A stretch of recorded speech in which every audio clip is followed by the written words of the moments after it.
why unions were formed. So in this unit, we're talking about the social movement that was the American labor movement. And in order to understand that, you really need to understand the rationale behind workers who form unions in the first place. So this is going to explain kind of a scenario of why they would form. It is going to be a little bit of an oversimplification. There's going to be a lot more factors going into what actually takes place.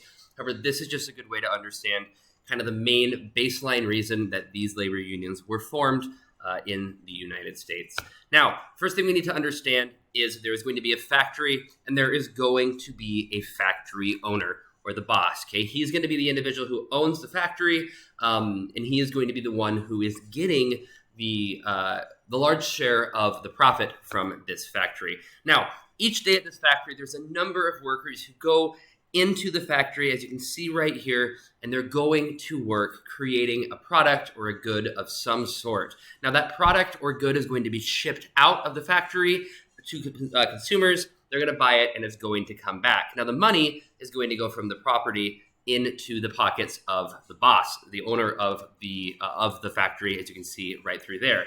So today, in this hypothetical situation, the factory made $1,000. Now, the question the boss or the owner of the factory has to figure out is, where should that money go?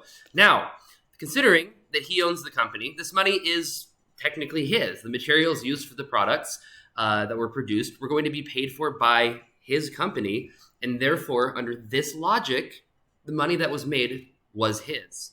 However, he also realizes that he didn't actually make any of these products. He just oversaw the workers and ensured that they made everything the way that he wants these things to be made. He also realizes that he can't make everything on his own. He wouldn't be able to make as much profit, so he needs these workers. He decides he's going to pay them a little as well.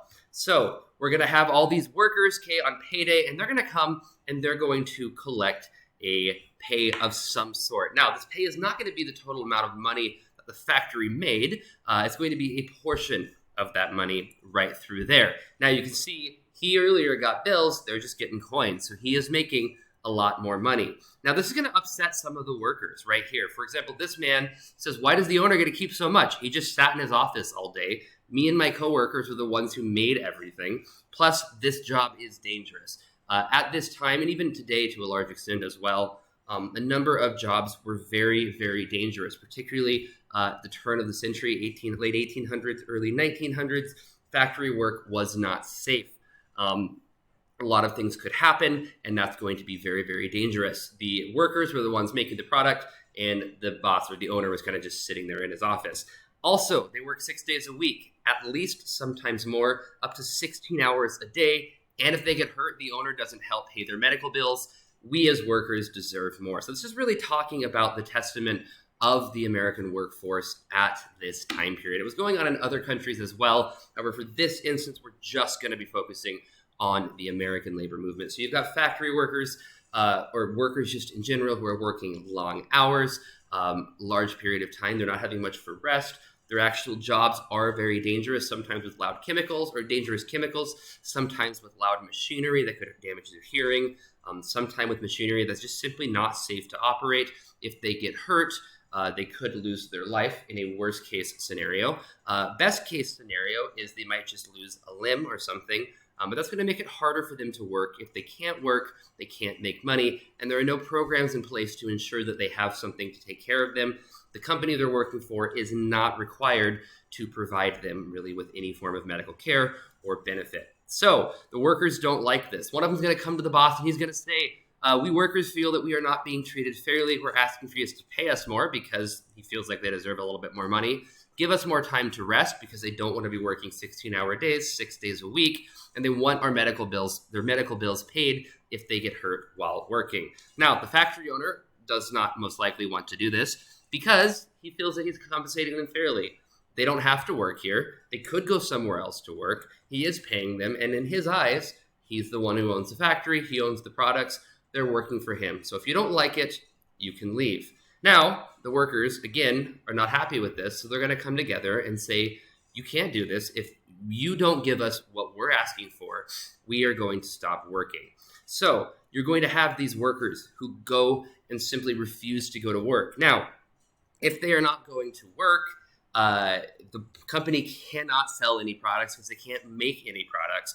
Therefore, the income of the factory owner is going to be hurt right now because of the income that's not coming in. Now, they're going to do this together and form a union, okay? So unified together, it's the same kind of word right through here, because if they do it together, it's going to make much larger impact than one individual person.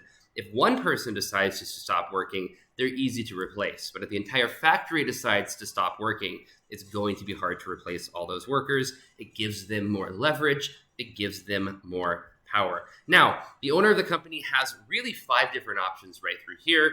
And each of these options is going to have a fairly large negative consequence for him. Number one is he could fire everyone who participated in this strike. This is something that did happen on occasion. However, if he does this, he's going to have to find new workers. That's not exactly going to be easy to do. Also, he's going to have a reputation of just not being a very kind guy, and it's going to be harder for people to want to work for him. Number 2 is you can try to break the strike. You have these things people called strike breakers, who basically just go in and beat the living bejesus out of the people who are on strike, kind of as a way of intimidating them to get them back into the company to work the way they were before. So you break up the strike physically. This oftentimes ends in violence, extreme violence, and in a number of cases as well, death. Option 3 is to find new workers. Okay, these workers are called scabs. You bring in the workers who basically don't agree with the people on strike and say, yeah, I'll do this right through here. Option number 4 is to give in and give the workers exactly what they want. This is most likely something he is not going to do because he doesn't get anything out of it. It makes him kind of look weak. So he's not going to be doing this. And option number 5 is to negotiate. So to sit down with the leaders of the strike and to figure out something where they can come together and have some common ground. Now, this is going to be the best case for both sides. It doesn't always happen that way, and that's kind of where it's going to be going. So this is a reason people would have formed unions. It's important to understand that if you have any questions or comments, please do let me know. Otherwise, I'll see you later. Good luck.